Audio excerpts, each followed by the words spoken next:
కామారెడ్డి జిల్లా కేంద్రంలోని ఓ రోగి హాస్పిటల్లో హల్చల్ చేశాడు. పాత బస్టాండ్ ప్రాంతానికి చెందిన ప్రమోద్ ఈ నెల 12న పురుగుల మందు తాగి ఆసుపత్రిలో చేరాడు.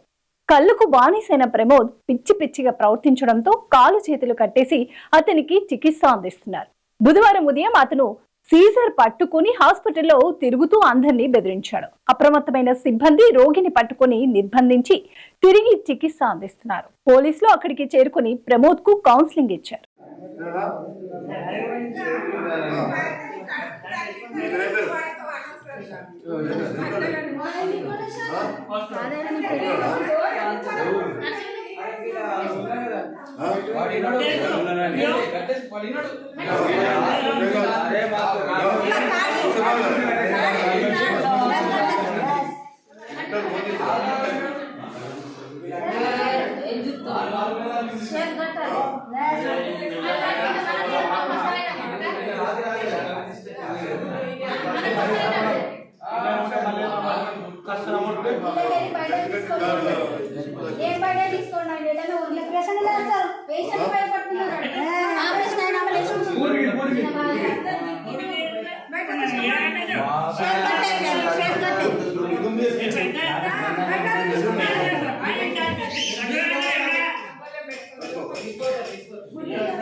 మెల్ల బయట చెప్పదామే ఇదంతా లోపల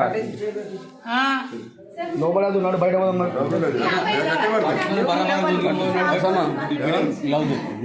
నువ్వు నాడుతావా అసలు నడవా?